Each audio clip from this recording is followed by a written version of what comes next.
Good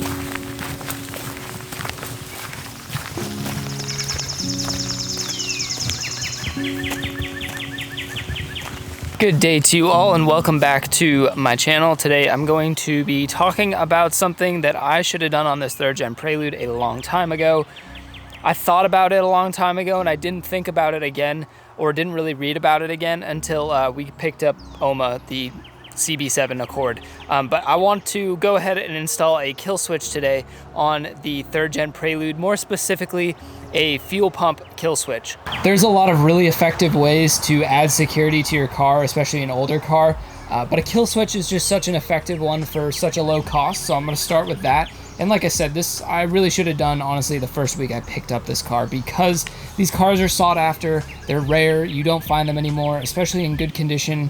I don't want to say mine's in great condition, but you know, it's okay for a 32-year-old car. So someone might attempt to steal this at some point, and if they do, I want to try to take the measures to stop them while I'm not at my vehicle. I'm gonna head over to Home Depot to grab a few things that I'm gonna need to do this project.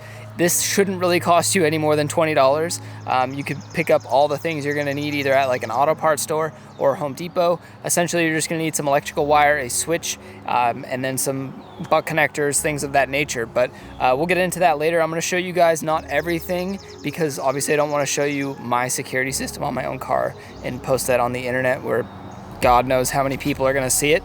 So what I'm gonna do is show you the gist of it, kind of show you the basics of what wire you might be wanting to tap, and then you can take the switch and hide it wherever you feel like you want to. I'm not gonna show you where I hid mine, but that's how we'll do this video. Oh my gosh, man. You guys don't see like the up close on this car a lot, but it's got its blemishes. This rust showed up, I would say, over winter, and it is definitely getting worse. I need to address this car's exterior really soon with the paint and everything. So yeah, just thinking about that.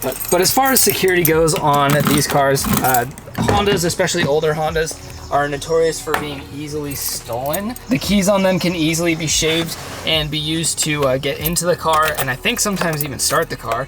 So you can do some things, like a quick release steering wheel, I guess, would be one protective measure. Let me just shut this off. You know, I could take the steering wheel with me because it has a quick release when I leave the car in a sketchy situation, I guess, which I do often sometimes, just because, yes, the person I know could attach, like, I've seen people wear a glove in videos, like, to drive a car without a steering wheel, to steal it, or you can do crazy stuff with, like, wrenches to make your own steering wheel. So, like, having a quick release steering wheel isn't a foolproof option, but it is something to deter someone from stealing your car. I mean, even nowadays, having a stick shift is considered a anti-theft or just anti-theft system. But I'm gonna go ahead and add a kill switch in today to just make sure this Prelude stays with me and not anyone else, unless I opt to give them this car or sell it to them. Let's see, first try, here we go. Baby, first startup's been good lately. I mean, takes a second, but like, yeah. Prelude's doing better, in case any of you guys have been wondering.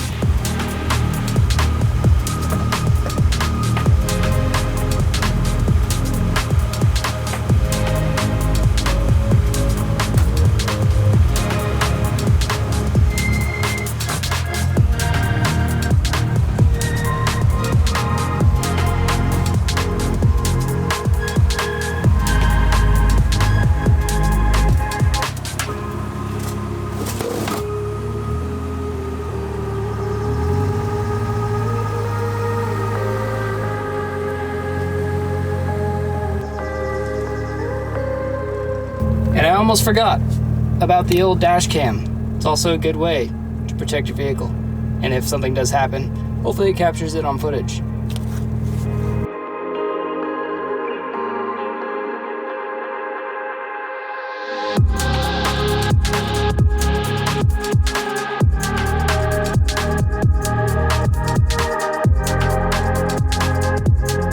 Oh man, the guy at the Goodwill place, I just donated a bunch of Jenna and I's old stuff to Goodwill, and the gentleman that was taking the donations was just loving the Prelude. He was saying his wife could definitely not get in and out of it, but he liked it. It's just cool to see all sorts of people like the Prelude. Now that we're back home, we can go ahead and take a look at what I'm going to be using today, show you guys what you're going to need to really easily make this happen. Over here we've just got some wire loom, not totally necessary, but just something I plan to use to clean up any of the wiring that I'm going to be doing. Some heat shrink tubing right here, electrical tape, a lighter, or you could use like a heat gun. It's just for the heat shrink tubing, whatever you need to create the heat to make it work. Some wire cutters, male and female quick connectors, some wire, just like primary wire. Either I would go with probably like a 14 or a 16 gauge, a little rocker switch, and then I've got some butt connectors there. And that's about it. And like I said, if you have even half of this stuff at home, it really shouldn't cost you any more than $20 to do this modification. Before we dive into it, let me just quickly explain what we're doing. I'm basically adding a switch in between the main relay for the fuel pump and the actual fuel pump. The difference is here, and if you guys want, before I say anything more, credits due to Prelude3G.com, whoever put that website together, borderline Jesus. That is where I got this write-up, and if you guys actually want a more in-depth write-up or just you want it written, Prelude3G.com. But back to what I was saying is essentially we're going to add a switch in between the main relay for the fuel pump and the actual fuel pump. The thing that we're going to do different as opposed to what most people do, which is putting the switch close to the actual main relay, which is often either under your dash or possibly up in the engine bay, we're actually going to do the modification in the trunk. That way it's even further away from where a thief would automatically think to start looking, which would be underneath the dash. We're actually going to put all of it in the trunk, tucked away. They're likely going to have to dig or spend some time to get to it.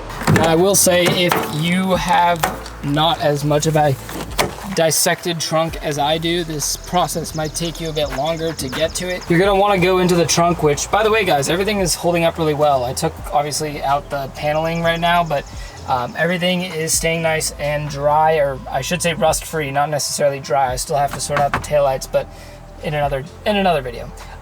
Today what we want to do is go back to the fuel pump, which is over there, and there's a harness that is actually easier to show you from inside the car, but if you haven't already, go ahead and pop your back seat down and hop back inside the car. So we'll pull the back seat down now, and it's a bit easier to show you guys now, but if you come in to the trunk area, there's a harness that actually runs right down into this cap here, which is essentially where your fuel pump goes. So this harness here is what you're looking for. You want to take out the wiring, and the wire that you're looking for specifically is this one. It's yellow with a black line right there.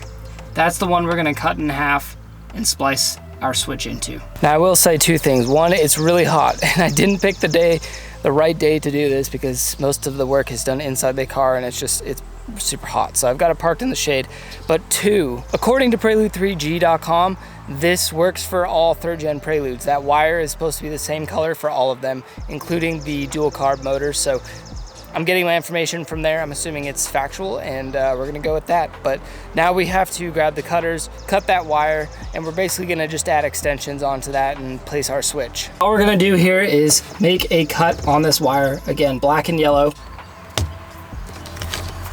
The next thing we want to do is strip back some of the rubber on both of these wire ends. That way we can go ahead and make a butt connection with our new 14 gauge wire.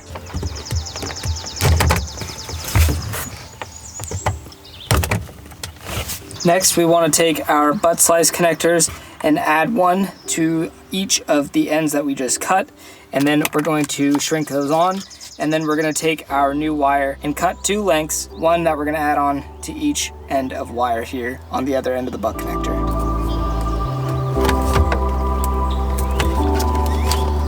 I've cut my two pieces to length that I'm going to use to run my switch, and I'm going to go ahead and do the same thing and just strip the ends off as well.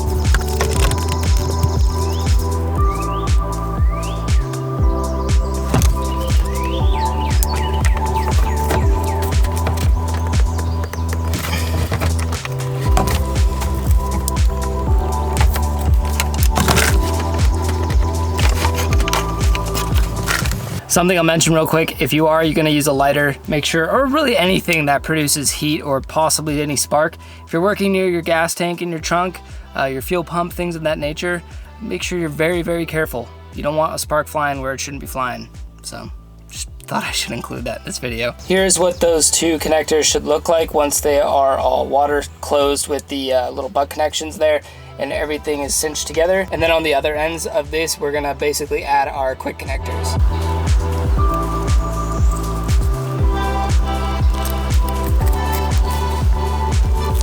Here's the other end. I've wrapped everything in that PVC little wire protection stuff here, and I've also gone ahead and added some female connectors there, some quick connects, and then I also added some rubberized shrink coating on there to help just keep it waterproof and keep it from shorting out or grounding.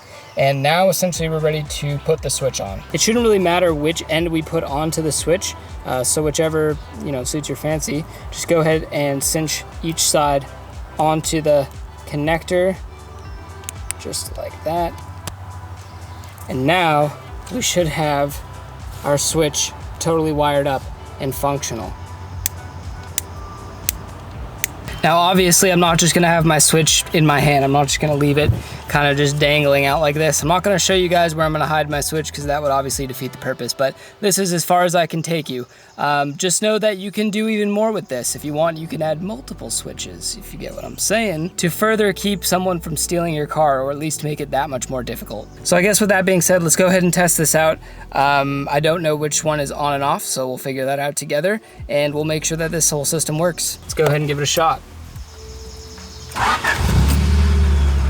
Okay, so the car turned on there, so I'm assuming the switch is not active right now and is not engaged. So we'll go ahead and shut that off. And now we'll go ahead and flip the switch. So hopefully that just shut off all power to the fuel pump no matter what we do with the key here. So if we turn this on, go ahead and try and turn on the car. Confused. I'm so confused, guys. I can actually, when I can tell the switch is working because when I flip it to engage it and turn it on, so that way the car shouldn't be able to turn on, when I turn the key, I don't hear the fuel pump turn on. Like right now, the fuel pump's like not on, but I'm so confused. Bro, stand by. Okay, so just now the car shut off. So, all right. So I guess right now it's engaged. And I shouldn't be able to turn the car back on. So if I turn the key, I do not hear the pump come on. Dude, what? Okay. It's probably just using what fuel is left. And now it like just won't start. Yes, sir. Okay. And then now if I hit the switch, go ahead and try again. I hear the fuel pump prime.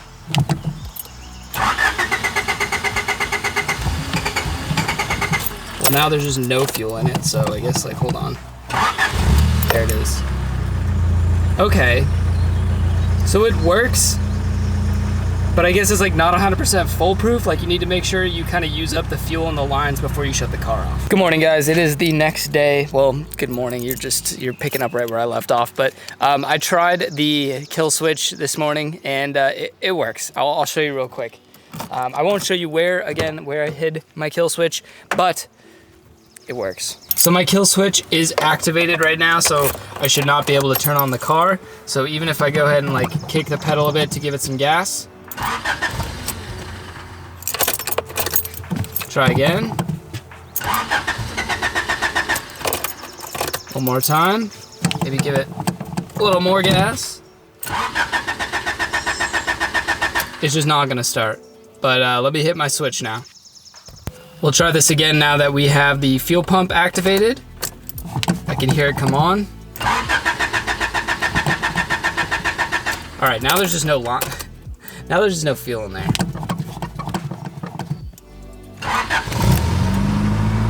Starts right up. So the kill switch definitely works. That's awesome. The kill switch is gonna be effective. I just didn't, turning it right on and off after activating it isn't gonna work necessarily. So if someone were to steal my car right after I got out of it and hit the switch, they'd probably be able to drive up the road. Yeah, but eventually the car would sputter out and they'd run out of fuel, or they think they would have run out of I don't know. But it works. And if I leave the car overnight, because the Prelude already has a hard time cold starting, like when the kill switch is engaged, it really will not start. So it worked. Thanks so much for watching, guys. Hope you guys enjoyed this one. It's a little, actually really important video, I think. So give it a thumbs up if you did. Comments down below. See you next time. Keep elevating. Adios.